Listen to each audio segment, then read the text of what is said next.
the question I get most often is, what is the best tax deduction out there?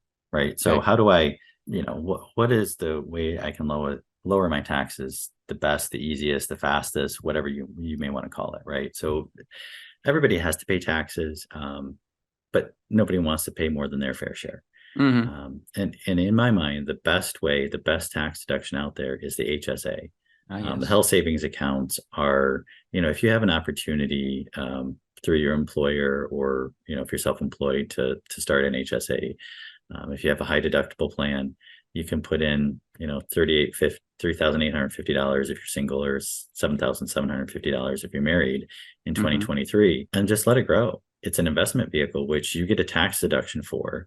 If you Hmm. don't spend it on medical, it's a savings account. So you can just let it grow. You can start Hmm. investing that generally in mutual funds like a 401k, and get market rate returns, and just let it grow until you need it. And everybody's going to need medical expenses at some point, with aging Yes. population, and, all these different factors of life in general.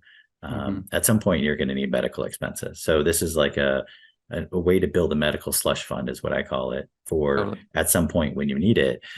You get a tax deduction when you put the money in, you get tax-free growth, and then as long as you spend it on medical, it comes out tax-free. So it's Yes. the best tax benefit out there. But unfortunately, it's limited. So it's something you want to do every year for a long Hmm. time to be able to build that up. Yeah, agreed. No, that's totally true. And that's we're on the same page with that. We call it triple tax free in a sense. It's the Right. only thing like that, right? That goes It's the in only thing out there tax like that. free, comes out tax free. And then worst case scenario, if you're over 60, 65, you can take the money out without a penalty. You just got to pay taxes on it. But in that case, then it's Right. just like a 401k, or like Exactly. effectively. Yep. It's an Um, effectively a secondary retirement account.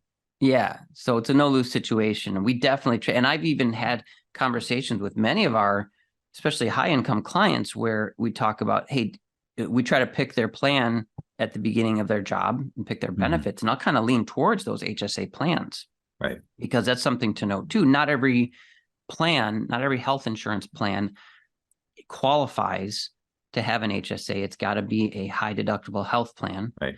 And that number of what makes it a high deductible changes every year. But look for a plan that has an HSA that's a high deductible if you want to have that tax advantaged account. Right. And you briefly mentioned this, but that's the other piece, is that they can be invested inside most of them. Mhm. So a lot of times you get to pick your own provider, whether it's Fidelity or Health Equity or WEX or whatever, Optum Bank. There's so many different providers that will also let you invest it. And that's another one of those, a lot of my clients, we just, put in some index funds, the stuff that Mhm. we know we're not going to use for health expenses real soon. And you Yep. start to accumulate. A lot of them I've just said, hey, let's leave a couple thousand in cash for if we got to pull it out for health expenses. But the other Right. stuff we're starting to accumulate, let's invest this. And it's really cool to see that piece grow as well. Yeah.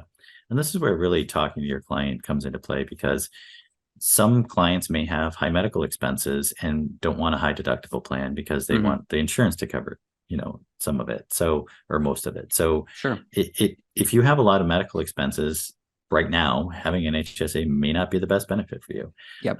This is, something for people that are relatively healthy, have a high deductible plan, and they know they're not going to hit that high deductible cap. So you Mm-hmm. can start putting money away into a high deductible or a health savings account, and Yep. then just let it grow. If you're going to be using it every year, it's great because you still get the tax deduction, but then it doesn't have that long-term opportunity of growth and getting tax-free growth. Yeah, it's not a bad thing if you've got high No, it's medical still good. expenses, as long as your deductible is low enough that it's covering it, whatever you put in the HSA. But Right. that is a good point. And I'd be curious your thoughts on this. There's a lot of clients who have said, well, we plan to try to have a baby this year. And I may say, yeah, well, then maybe let's do more of a fully covered, high premium plan this year, just to make sure. And then Right. once the babies are, you're done having kids or whatever, we could look at an HSA plan. Absolutely. Yeah. I mean, you have to look at it year over year to see if it's still the best benefit for you. For sure. It's something you're not locked into. You can change every year. For sure. Um, so And that's then nice. that money's there if you need it. So I had to have a kid that had braces this year. So I used some of my HSA money for braces. I'm not Ah, gonna, there you pay for go. that out of Yep. pocket. So it's there, it's Exactly. available. Just write the check for the braces and you're done. It's nice. It's nice to have available.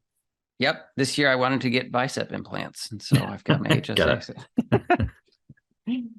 Uh, it. Yeah, so you could use it. You could use it for almost anything medical nowadays. I mean, yeah. it's like Tylenol you can buy with your HSA, but I wouldn't Oh recommend yeah. it, but you can.